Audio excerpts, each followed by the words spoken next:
Check. Microphone check 1 2. Shout out to everybody out there in internet land, WW land. DJ George Chuck checking in on your Tuesday night. It is Nightcap Knowledge, hosted by DJ George Chuck, Mr. Mac, and Tanya Boyd Cannon.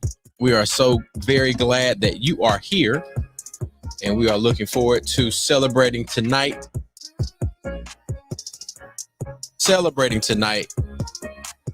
From civil rights to community, Hollis Watkins Muhammad impact.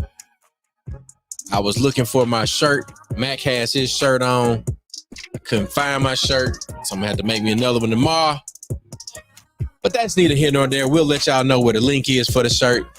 But in the meantime, we got to pay some bills. Shout out to the 8th annual Mississippi Black Business Expo, presented by Higher Purpose, featuring the Ujamaa Market, the Shakula Food Court, and the Ujima Sessions, all going down at Tougaloo College. It's 11-11-23. Shop, learn, build. You can register your business, or you can sign up to shop. Shopping is totally free. If you want to register that business, it is Linktree/MS Black Pages. Or you can follow Mississippi Black Pages on all social media platforms at MS Black Pages. One time for the Mississippi School of Health Services and Careers. You can begin your career in healthcare today. You can hit them up at mshscschool.com or give them a call, 769-572-7490. And it's always Feel Good Friday at Hemp World South. 2-for-1 slushies. Might be some other deals in there. I don't know. We got to get an update from them. But you can be healed, be happy all day this Friday and every Friday at Hemp World South. It's about that time. Make sure you put the kids to bed, get your nightcap. Ladies and gentlemen, it's time for Nightcap Knowledge.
One time for your mind, 2 times for your drink. Mr. Mac, where you at, man?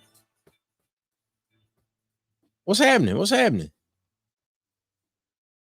Man, when I tell you we've been rolling, we have been rolling, y'all. Man, it's been a lot. It has been a whole lot since the last time we got on this podcast. Yep. And just want to let everybody know that we are definitely at work with more work in the future. We Yeah. have created another large campaign to hit the ground for voter registration, voter engagement, That's right. also service and taking care of Tougaloo, Yeah. Tougaloo College, Take care of home, baby.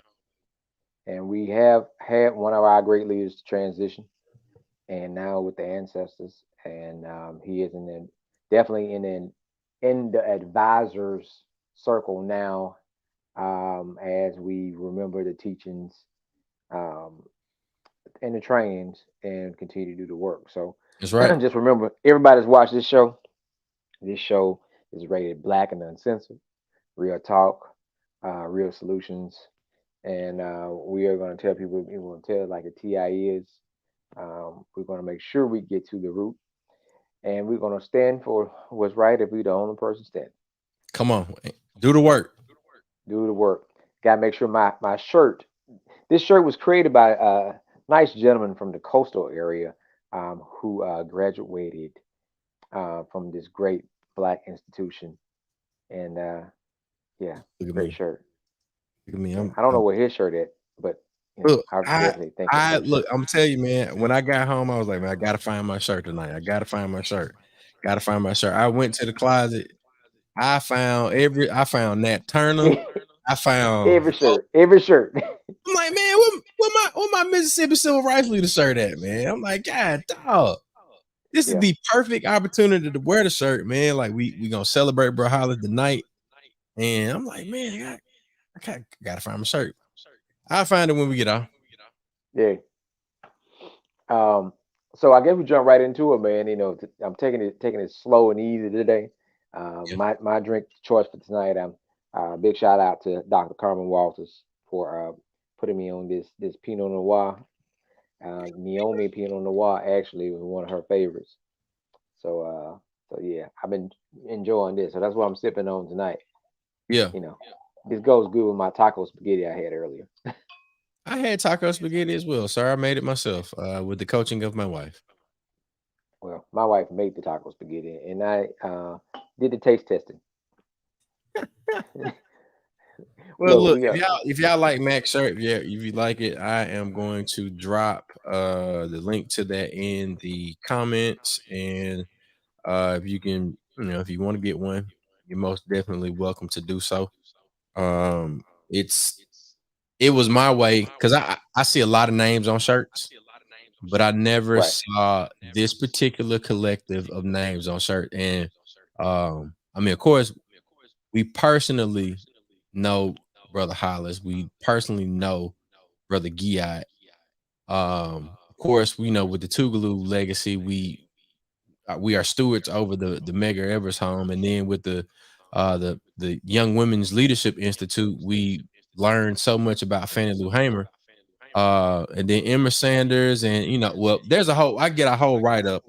I've tried to get my Tougaloo writing on. Um, as I learned in Mrs. Ainsworth class, you got to do your research.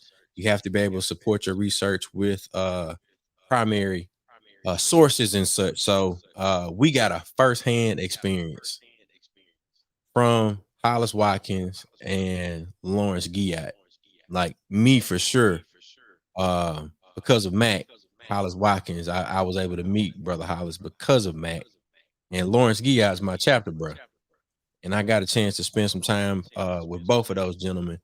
And tonight we celebrate Brother Hollis, and we have a list of people that have been influenced, impacted. All of us are reaping the benefits of his labor, his lifelong labor. And we're gonna discuss it tonight, man. So if you're there in the comments, man, please shout out to Dietrich. She's already in the comments. She says, "Rest peacefully, Brother Hollis." And we've got so many great people that are actually friends and co-conspirators of ours that we try to do the work and continue to work that folks like Brother Hollis started on our behalf before we was even thought about. We So, even thought about. Matt, who we Yes, intro sir. first, bro? Who's backstage? I can't see. Oh, you can't see. All right, we got Rukia and the Keith backstage. So I guess we want to just give them some applause and bring them on, and when we can get Well, ourselves started. That's brother to keep the stamps. brother to keep the stamps, and we can bring him on out. And this brother right here, him and myself have became part of the Fave Five that Sister Edna will reach out to in the last few years if something was Yeah, going on, they needed something. yeah. But brother Stamps was given a charge from brother Hollis Mm-hmm. to breathe life back into an organization that he felt strongly about, and we know Sister Rikia, um, man, she definitely continued to work. Tougaloo College, and the work that her father and brother Hollis have done, we all benefit from. And Mac, So we we just start really off with brother Keith, and then we bring Rikia out, huh? that'll work. And we got Miss Cynthia Palmer backstage too. So I'm gonna give everybody a second to do their intros and give their comments and Okay. everything, brother Hollis. So brother Stamps, you can unmute yourself and then we can go in. Well, first, I just want to say thank y'all for. Oh, It's still muted. Can you hear me? gotcha. Okay. All right.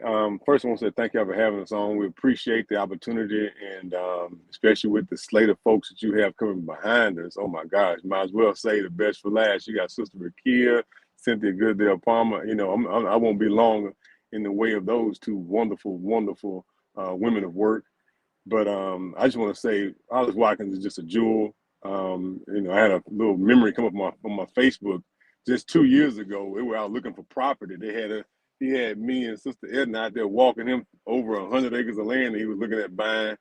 And it's just amazing how fast things go for a turn. So that lets me know that we got to work and take care of ourselves as we go, because you never know when it could be us. So let's continue to work, continue doing what we're supposed to be doing, because the life and legacy of Hollis Watkins and all those others, they only are fulfilled through the work of ourselves. Let's continue to do what we're supposed to be doing, so that we can make them proud, so that we can make their life and legacy live on forever. But more importantly, so that we can possibly see the benchmarks and the goals attained that they dreamed of. So let's Mm-hmm. continue to make their dreams come true, and continue to carry their life and legacy on. He charged us with bringing a new life and higher platform to the Freedom Democratic Party. And so we took that charge, and we're working with all the folks across state and across the nation now who are participating with the Freedom Democratic Party, and we're going to continue to take that charge on forward and move it forward. So let's just make their wildest dreams come true in our lifetime. But most importantly, let's not drop the ball so that those dreams will become nightmares. I love y'all. God bless, and thank you very much for the opportunity to speak tonight. Most definitely, most definitely. Let's bring Miss Cynthia Palmer in. I see you back there. How you doing, Miss Palmer? Good evening, everybody. How's everybody doing? Awesome, awesome. Thank you for being here. How are you doing this evening? Thank you. It's a pretty emotional time. Yeah. Pretty emotional time. We've lost a tremendous presence, tremendous person in Hollis, and so it's been pretty emotional. I'm not an emotional person, Mm-hmm. but this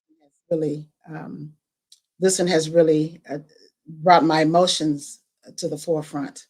And I'm sure we all have just wonderful memories of Hollis. I remember when I first met him back in 2004, Mrs. Dorothy Stewart introduced me to the veterans of the Mississippi Civil Rights Movement as they were meeting and organizing and preparing for their first conference. I believe may have been the next year.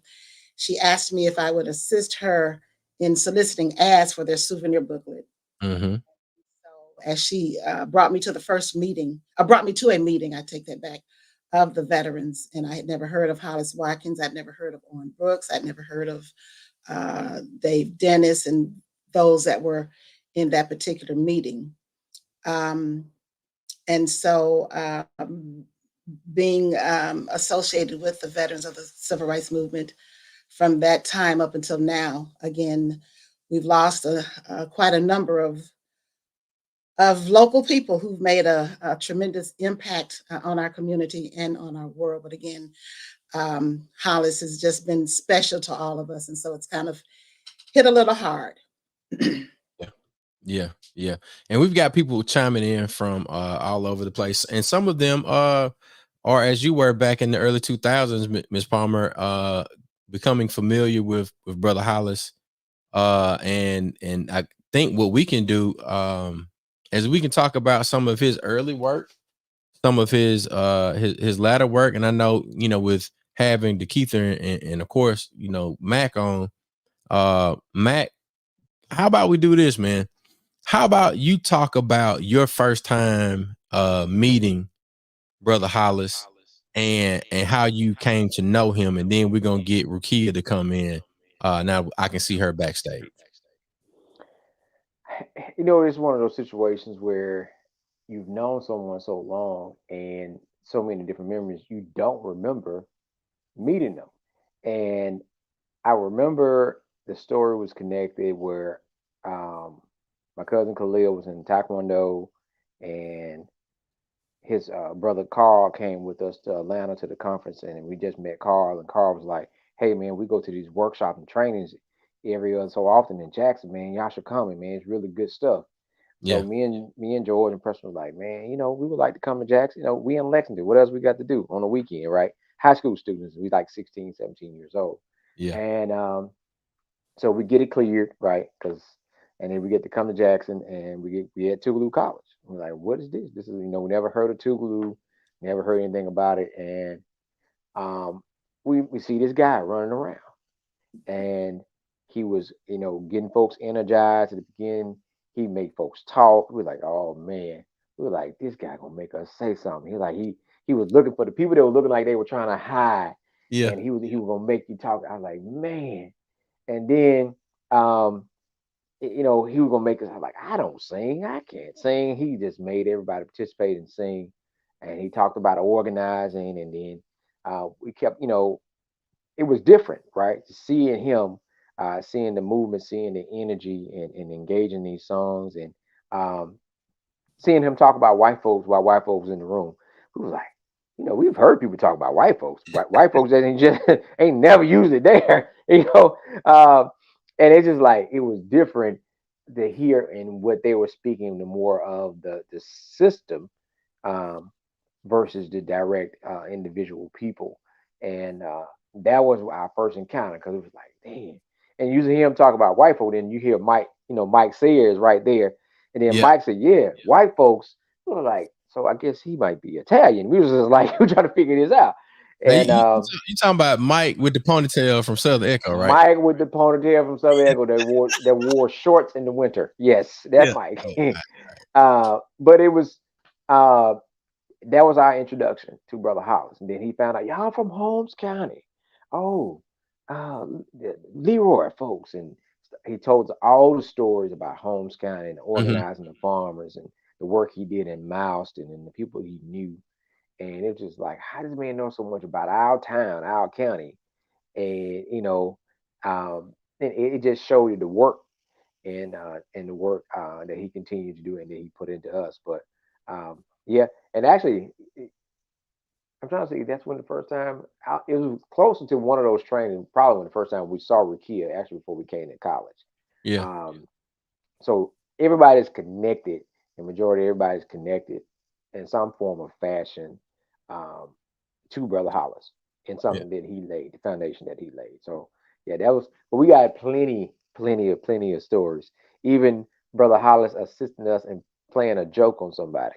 It was, Well, yeah, that's a let's, whole let's different story. let's hold that one. Let's hold that one. Yeah, I got a hold of it because that one is really funny. All right, there's Rukia. How you doing? All right, let's get that unmuted. Let's get unmuted. Hey everybody. Sorry, I forget. I'm like, oh snap. It's late for me.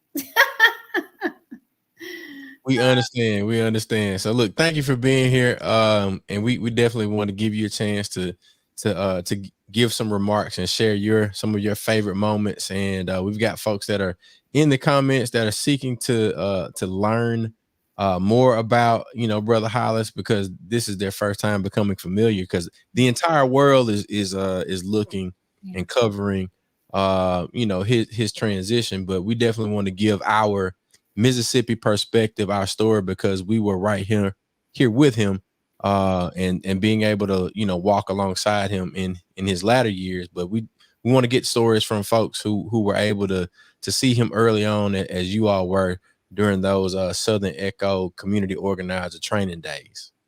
And even like as early as like a couple of years ago, I mean, Brother Hollis has always been on the forefront. He has been one of our greatest motivators to continue the fight for human and civil rights.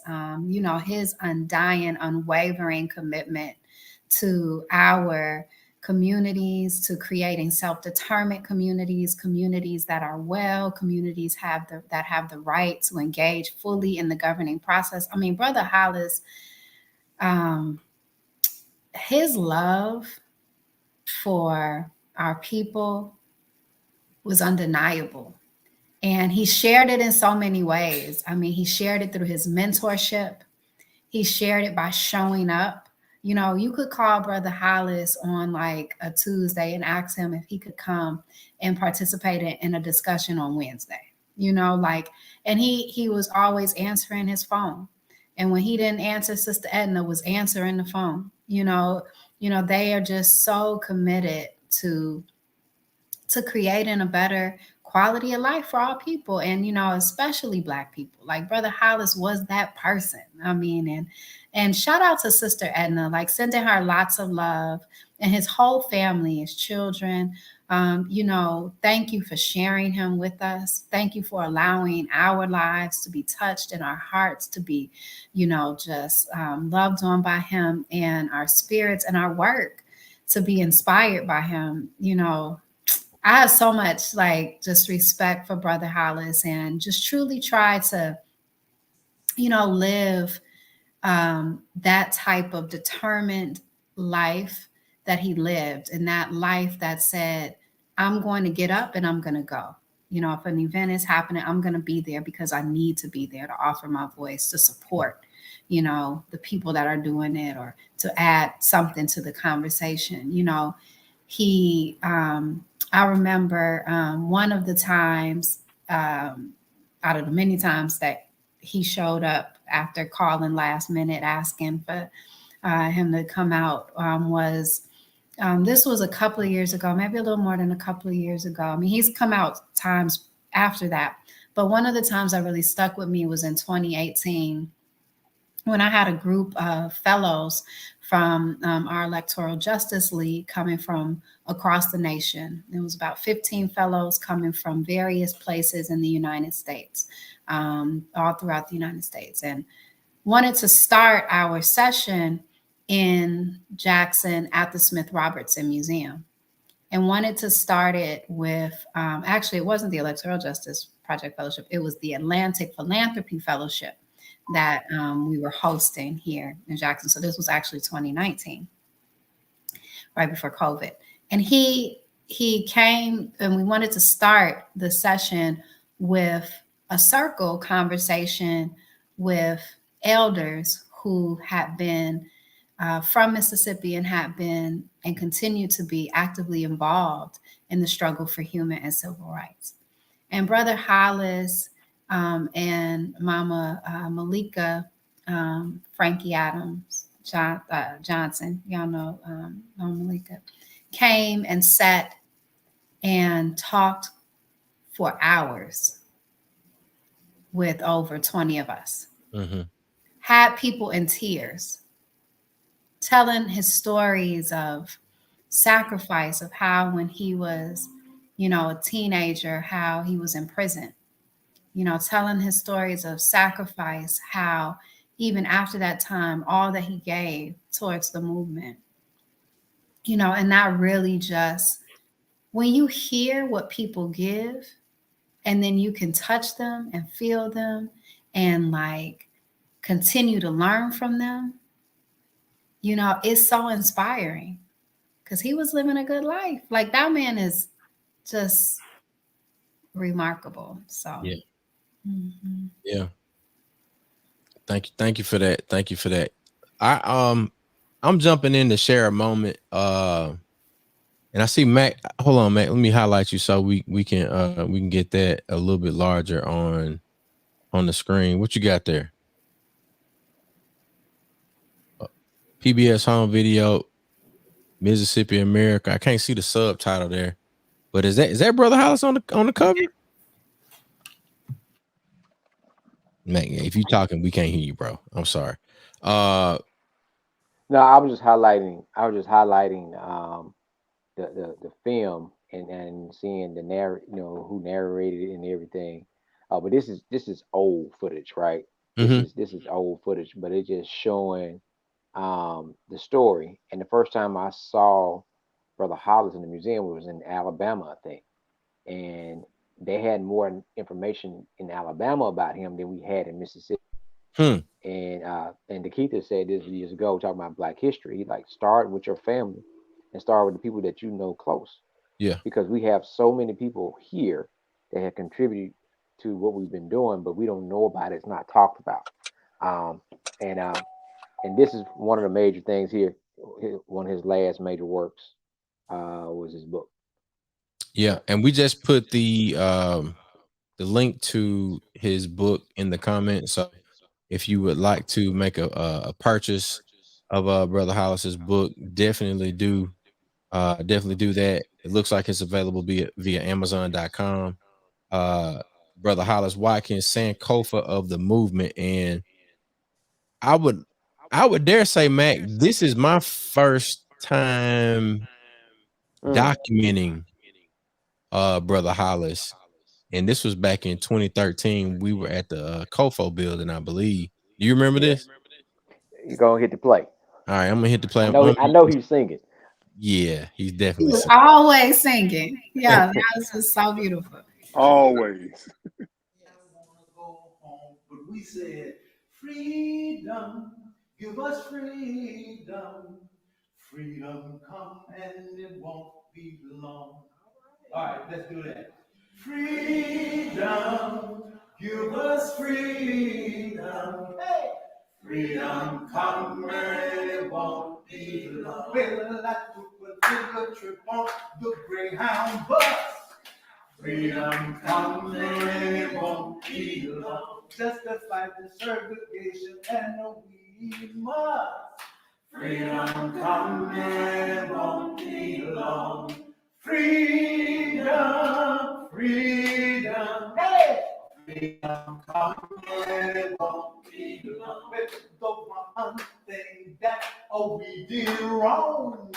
Freedom come and it won't be long. Well, we stay divided just a day too long. Freedom come and it won't be long. But the one thing that we did right. Freedom come and it won't be long. Well, it was the day we started this fight. Freedom come and it won't be long. Freedom, freedom, hey! Freedom come and it won't be long. With the freedom fighter, we were bound in jail. Freedom come and it won't be long. When we had no money for to go out there. Freedom come and it won't be long. But the freedom fighter, we began to shout. Freedom come and it won't Hey, Palmer, be you long. see yourself? The jails doors open. Yep. That's all right, It's man. just amazing hearing his voice. You know, in this moment, Yeah. just hearing his voice just does something to you. You know, one of the memories that I remember him talking about, and I heard Eddie Carthan talking about it, was Eddie Carthan was former mayor of Chula, Mississippi, but he said he was 14 years old in Hollis Watkins Freedom School up in Holmes County, and he told the class that he was going to be the mayor of Chula, Mississippi when he was 14 years old. And in Freedom School one Saturday morning, and he carried that on. And that's one of my other memories. And then also another memory I had, I had campaigning, and it hit me. I said, we have screwed up when it comes to talking to people about voting. Mm-hmm. We out here telling people you vote for this person, you get better health care. Freedom is not voting is not about getting something. Voting is about being something. It's about being free. He always taught us that voting is about not being a slave and being free. Vote in today's society, we've turned voting into like you vote because you want to get X, Y, or Z or experience X, Y, or Z. But voting is about freedom. Yeah. Not about these other things happen because you're free and because you coalesce behind a group of voting bloc and we get something better for our community. But the first thing about voting is about being free. Not voting is taking a shackle from slavery and attaching it back to your leg because you're not a voter. Mm-hmm. And that was the essence that I remember that hit me so hard this week. I was like, oh my gosh. Yeah. You know, but that's one of the many things, but that's one of the biggest things. The two things that hit me this week was about Eddie Carthan, former mayor of Chula, first black mayor of Chula, and saying he was going to be the daggone mayor of Chula, Mississippi, and then the statement about voting. Those are two things that hit me real hard this week, thinking about Brother Hollis. Yeah. Yeah. Brother Hollis challenged that thought process that the electoral process wasn't revolutionary enough. He said it is one of the most revolutionary acts, you know, is to engage in the electoral process in that voting. Thank you. Yeah. Yeah. It's something to hear him sing this song and how they said, you know, they had no money to go to a bail. And as punishment, you put teens like 16, 17, 18-year-olds in prison in one cell for 55 days on death row to intimidate them about voting and educating folks to understand the power. And I tell everybody, ain't nobody ever fought over something that wasn't worth anything. But you wanted to scare. But Brother Hollis always taught the first fear you get over is fear of death. So if you're not afraid to die for what you believe in, then that they lose that intimidation factor. They're not going to make you scared to do something that, well, what if they do this to me? What if they do that to me? And there's a ton of stories that Brother Hollis told us, but he came from that. You know, he was the youngest out of 12 children. He was the youngest, and most of those children were boys, and so you had to grow up pretty quick, and it was no babying, and it just talked about the fight and how folks didn't give up, but also it lets you know how important having the freedom to cast your ballot for the person that represents you is and continue to be as they continue to pull things back from us. And trying to hinder us from being able to pick and choose the folks that lead us. Yeah, yeah.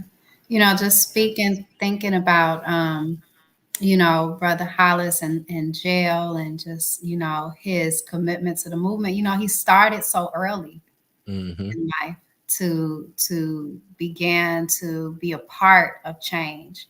As a teenager, you know, you think about him attending and being a part of the NAACP youth meetings. He was right there under Medgar Evers. You know, you think about his, you know, meeting Bob Moses, you know, in the 60s and 61, and really them moving towards SNCC, the Student Nonviolent Coordinating Committee, and him, Brother Hollis, you know, joining SNCC and leading the voter registration organizing efforts in his home in Macomb, you know, and, you know, you just hear the stories of bravery, of courage, to exercise, as Brother DeKeither said, our power through our vote.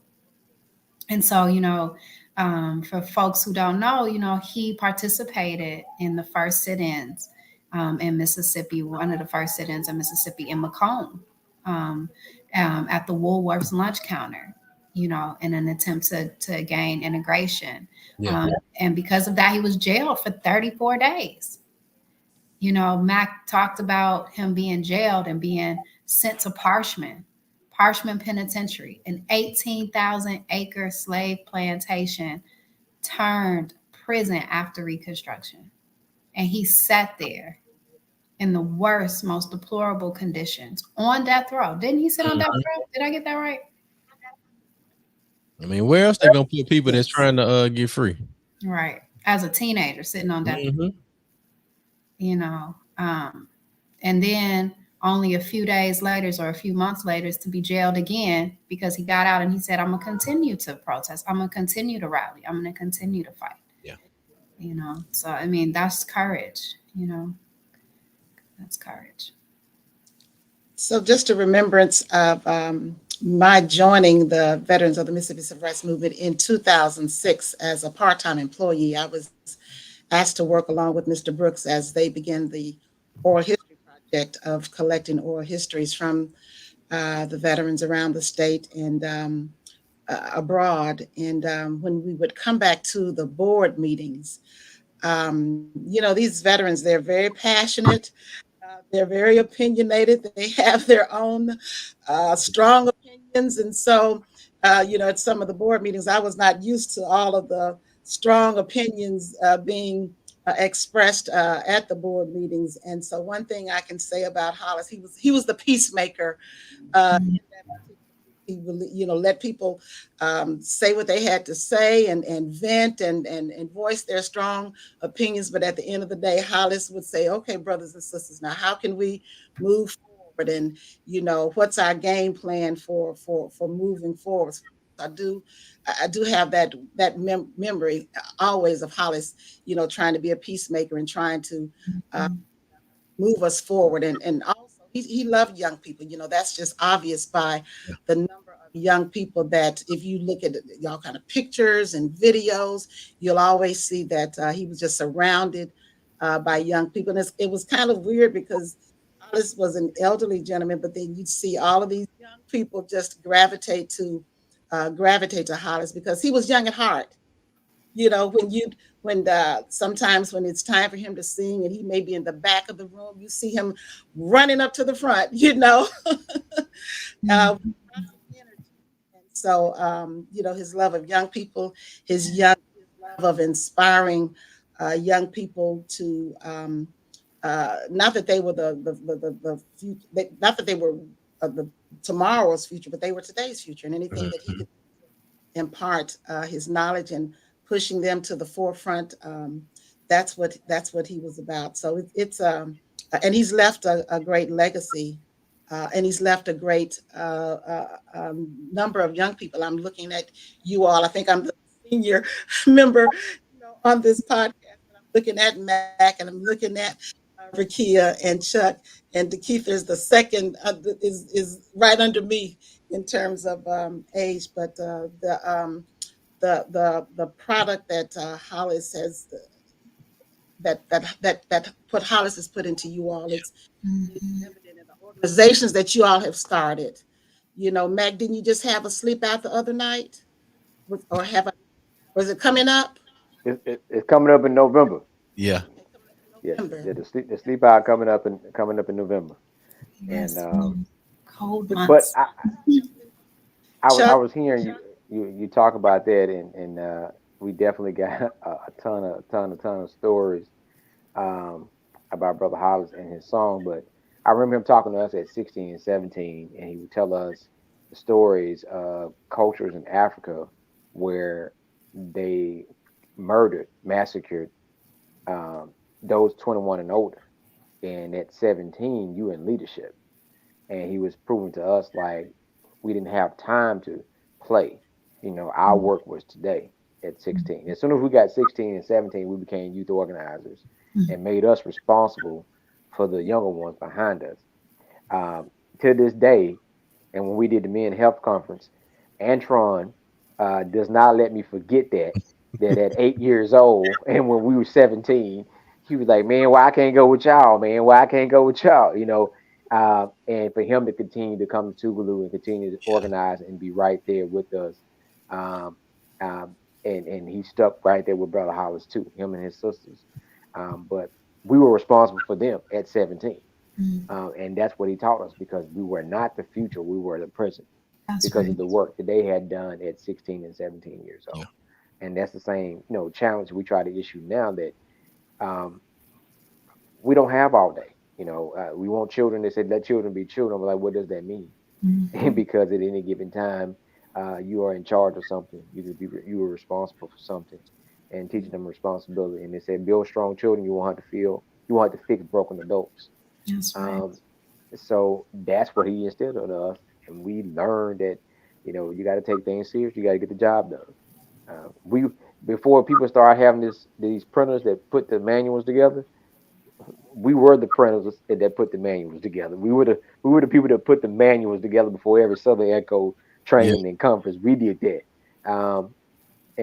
and that was part of it. There was no job too small, too big, That's, um, for organizing. So to keep this in, like you thinking, like something going across your head. Is anybody else in the back, Chuck?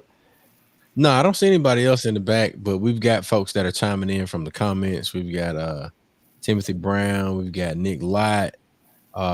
We even had another brother, Jamil Abdullah, Cynthia Newell, Deatrice Roberts, all folks from in there's some people that are out there, and they may be, tuning in to Black with No Chaser from the work that we did in DC this past week from CBC. But we got a lot of our Nightcap Knowledge folks that are on the Facebook page. Um, it's the thing that I hear from listening to you all tell these stories and how connected things are. Um, there are some people that would attempt to say that Mississippi isn't uh, as successful as it should be, but I'm looking at it like, man, there's been a lot of work done. mhm. There has been so many connections made, um, legacies that have strong foundation, and they're solid structures that have been able to be maintained even through sabotage. Mhm. Mhm.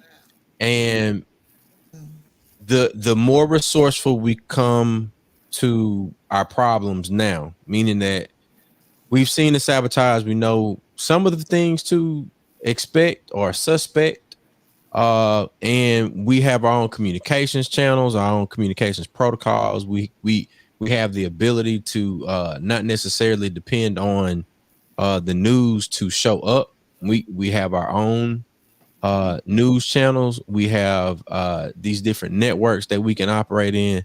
I think from Brother Hollis being, one of the youngest members of SNCC, Mhm. and him maintaining that youthfulness, and being able to inject youthfulness into everything that he was able to do, in his 82 years. Man, it's like we're almost there. Yeah. Even though, folks are like, this is one of the most important elections, and I know we hear that. It is a very important election, but I think now with folks like the Keith in office, we're not just looking 4 years down the road. We already 8, we 16, we 24 years. Like we're looking beyond the us's now, and we're like, all right, look, Jamie, McRae, Jackson, like we getting y'all ready to take things over. But you're like, I'm 5. Oh, Mhm. you ready? That's right. You ready? So I think if we continue to operate, if we take one lesson from Brother Hollis, and we continue to operate in the way that we're going to prepare, like Mac described, we're preparing the leaders of now for the role that they're ready to play right now, then we are continuing to do the work in the manner that Brother Hollis would have liked us to do so. Right. That's right. I mean, Brother Hollis was like Brother Hollis was not was like Brother Hollis was a coalition builder. He was one that brought our communities together, unified us across, various organizations.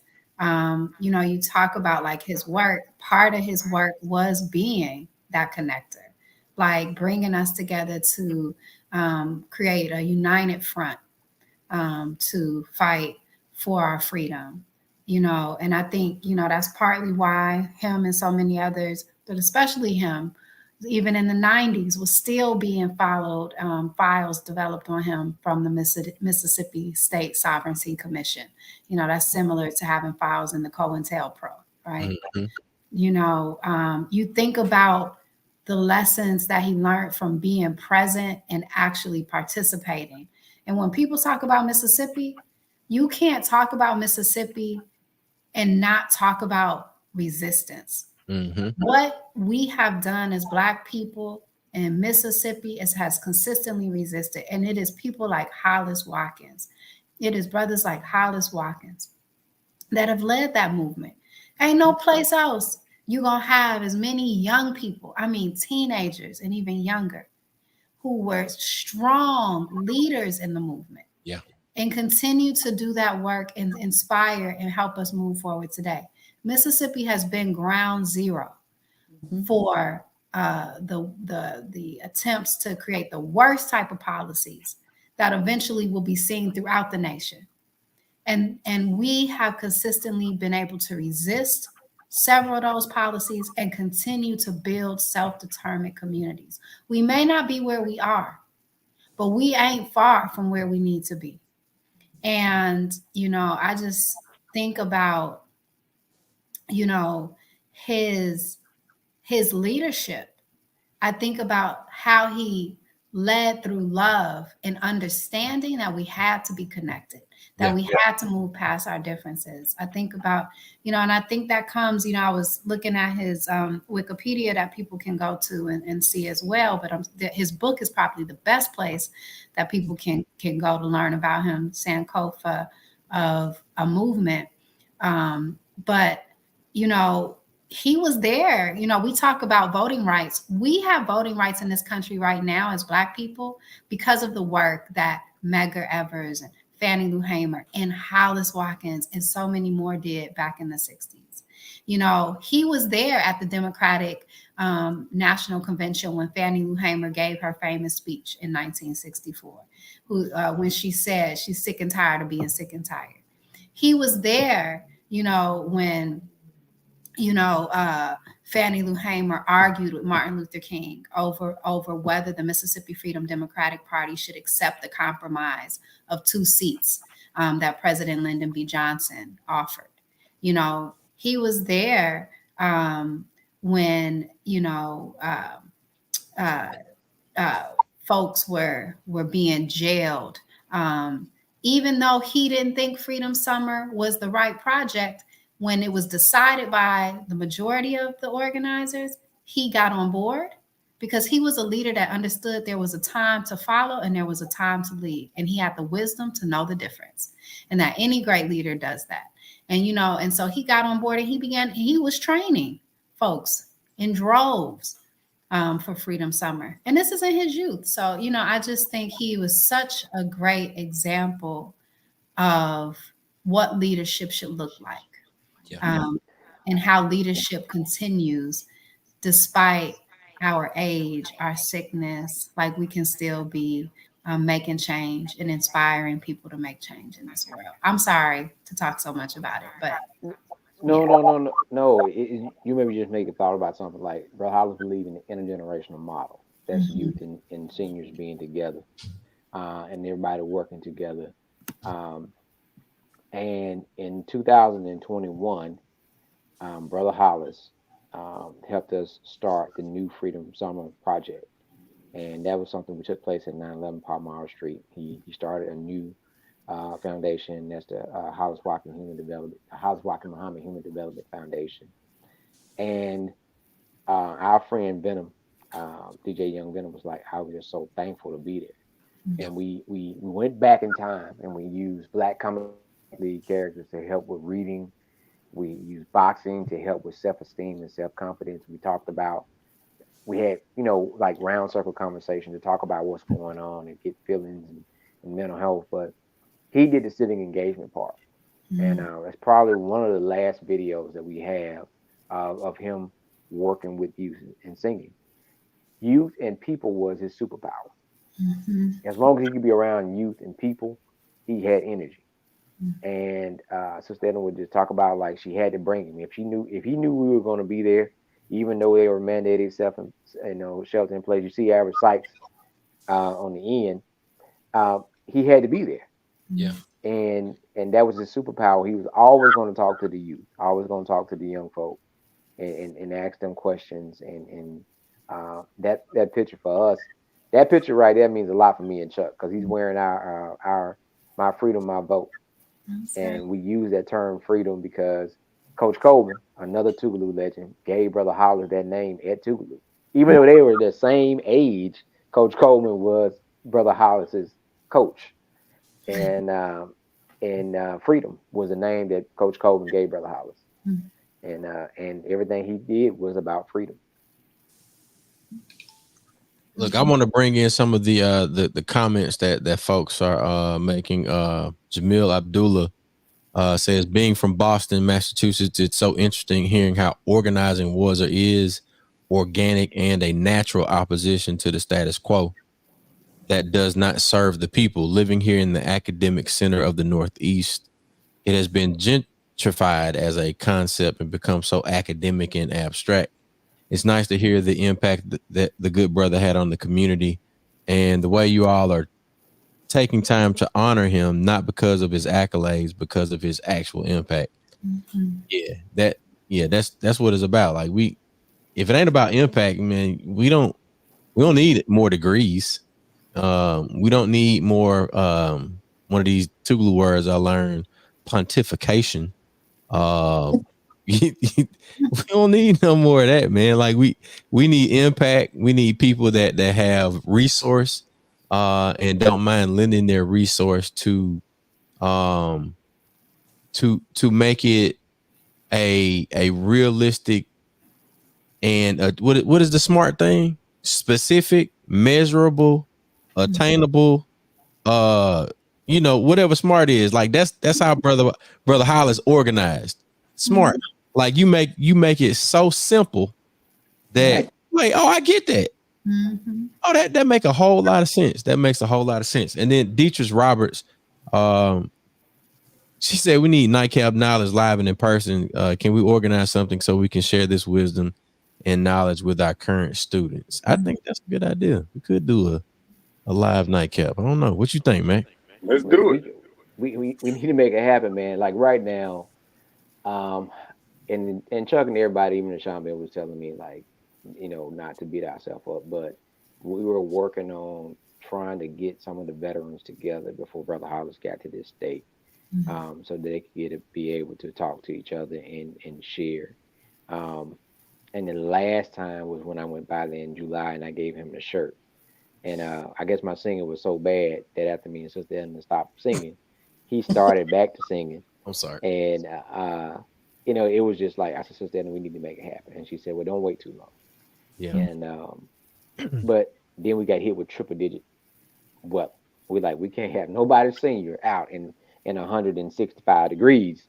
But the memories and lessons were taught. And we just got to continue to work because it was all about people. You see, it's so many things that we say right now is what we would actually train. They trained us in Southern Echo.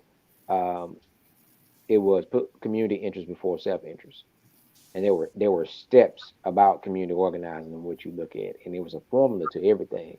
You're investigating, educating, negotiating, and demonstrating. It was everything it was a process. He had got it down to a T on how you handle a situation. And one of the things before I even started working in mental health, he taught us about maintaining your emotions. Because during the 60s, one of the things they try to play on you is your emotion, trying to get you to react to do certain things, and learning how to maintain and control your emotions through different situations to be able to think it through and to think clear. And he always took time to try to teach somebody something. That's one of his greatest things. But that was one of the last pictures there. Me giving him his shirt and him holding it up after we had just got finished. Me destroying one of his songs. That was not my gift from Brother Hollis. So I took on the other parts, but I left the singing to somebody else. Maybe Jamie could take that part. So beautiful. Where can we get that shirt, Mac? Chuck, We got the shirt, and what I think, Matt, what we can do, we got it on I Got It Made. We're going to use the funds from that to go towards the what Mac has described as the Hollis Watkins Muhammad Fight for Freedom Scholarship. Beautiful. So it's our goal as an organization, Mississippi Move, to establish an endowed scholarship for a political science major at Tougaloo College. All Yes. right. All right. And here's the flip side of it. Like, you have to be in some sort of organizing capacity. Like, you can be a political science major, and I think Mac is going to add some other language to that. But we want that. I mean, Mac was a political science major. I was a history major with a computer science double major. But I found myself in the office of Charles Holmes, Mhm. um, and we sitting all. and All of us, yes. talking policy. Yeah. Yeah. And the impact of policy and how to be educated about the law and the application thereof. But we haven't launched it yet, but the donations will be tax deductible. The shirt, of course, is going through, my t-shirt company. But we're gonna take those funds and then we'll shoot them over to Mississippi Move as a donation. And Uh, because people are listening, what's your t-shirt company? And can you drop that link into the you chat? are Thank you for that. Thank you for that. Here's the link. It is in the comments. I got it made.us. I got it made.us. So it's I got it made because of us. That's The whole idea behind I got it made is like, I am because we are. And the only reason that any of us can have it made is because of the us that came before us. that's Uh, so we have the Mississippi Civil Rights Veteran Tribute T-shirt, and it's something that I sat on for a while because I didn't want to step on any toes, but then something in me was like, man, just release it. And Mac was like, man, we got to get Bro Hollis one, and we were able to do that, and that made me very happy. Yes. Yeah. Can I pick Yeah, up on man. one thing that you said, Mac? You said had hoped to get some veterans together to perhaps visit with Brother Hollis. Let me just say my last visit, which was some time back, I took a big book of pictures that had been taken over the year. And I just kind of went through those pictures with Hollis. And I would say, Hollis, you remember when I took this picture of you and Danny Glover and Bob Moses? And you remember when we were at the Veterans Conference with Brenda Travis and Dory Ladner, and we would just flip the pages. And Hollis, you remember when we were at Southern Echo, and we took this particular picture, and you were speaking, and we were at COFO, and you were singing, and I spent some time just kind of going through pictures, just flipping through pictures, just to kind of just bring the veterans to him.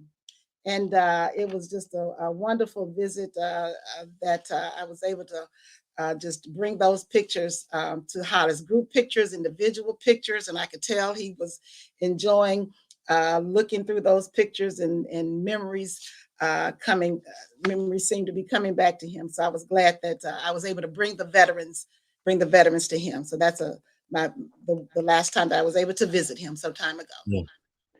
But one thing I left out was my daughter got a chance to participate in that first New Freedom Summer Project and got a chance to hear straight from the person that trained us. She was right there with him, and I think for me that means a lot because I took for granted the opportunity to meet Bob Moses and Senator Kirksey. You didn't think about it at the moment because now you think about like, man, if I could have went back, I could have asked these questions. Mm-hmm. But just like I stuck with Brother Hollis, Albert Sykes stuck with Bob Moses, and sat there and learned from him the work. And that story by itself is funny how Brother Hollis got into the movement because he was kind of tricked by Bob Moses to get into the movement because I think he would think he was going to go see Dr. Martin Luther King, and he got there, and that's how he ended up getting involved. It's kind of like it's just kind of it's a happenstance type of thing where you get involved. Um, Sort of like my first protest at Tougaloo, where I end up not supposed to be participating because in instructions of Brother Hollis said focus on school, and then some person was standing at Tougaloo cafeteria yelling like we need to go in the cars and go to this protest and calling no names, pointing no elbows.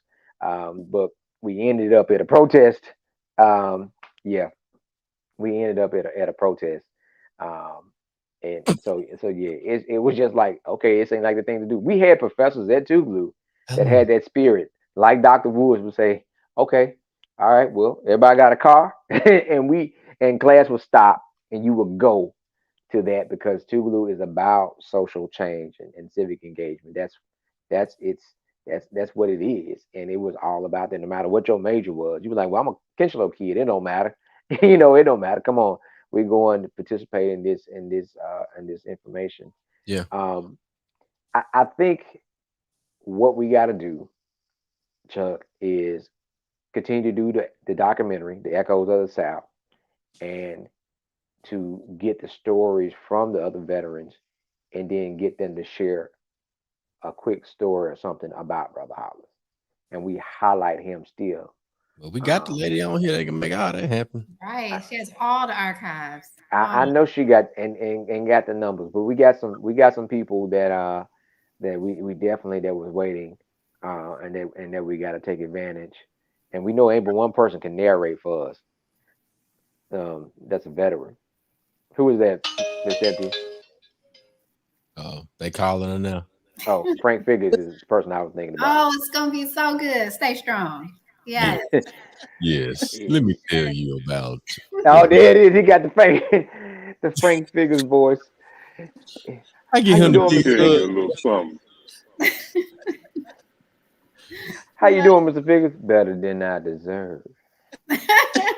better than I deserve. That joke is so cool. Look, Boy. God. It's so cool. But I gotta I, say, Cynthia and Palmer, you just shout out to you for all the work you do to keep the veterans of the civil rights movement alive and moving and keeping us all engaged and knowing what's going on. Just really appreciate you for all your work. Um, Thank you. mm, They're a special group of people. I mean, I've tried to break away several times. You know, Yeah. I've tried to just break away several times, but once you're with, um, once you're just with this group of people, you're just with them for life. I remember I got a call from one of the veterans who lived in D.C. and she wanted to know if I had a phone number of another veteran that lived in D.C. You know, so it's just they're just you all have met them. You've met a lot of the veterans, and they're just you just look at them and just wonder how are they still in their right minds after they share their stories with you. mm, Uh, they've gone through. I don't think I could have gone through what they have gone through.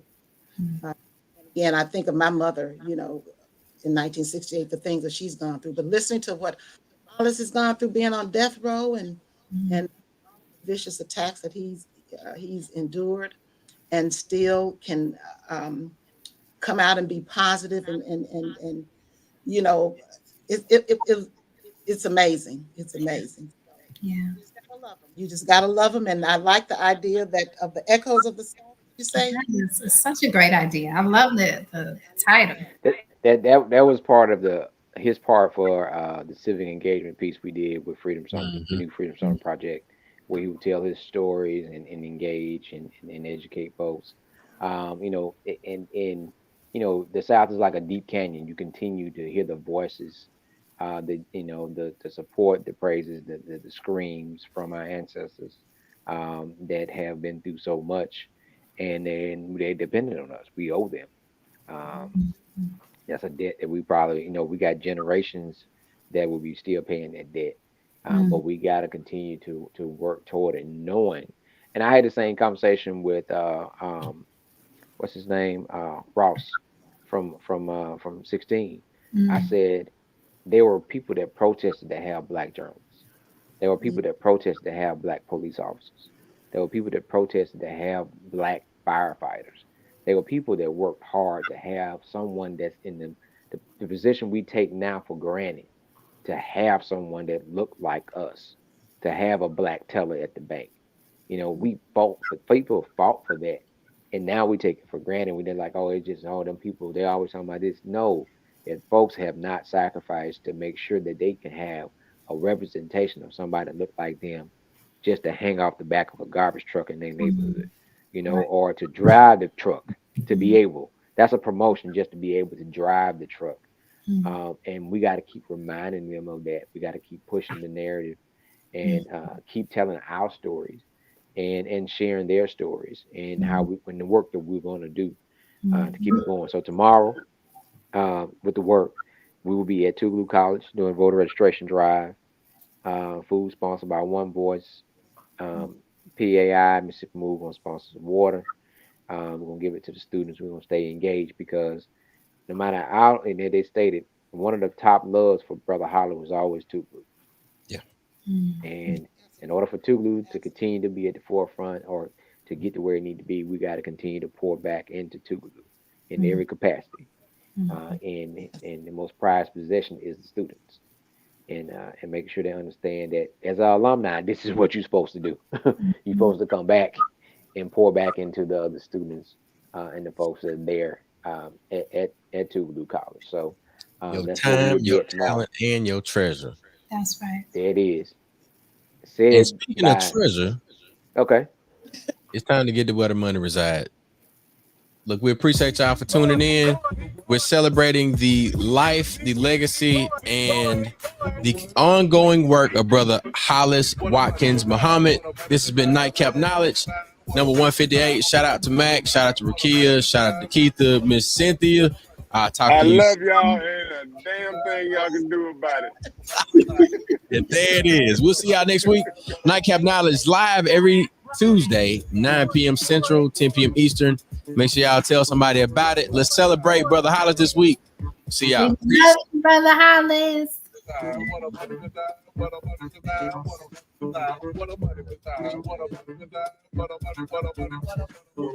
a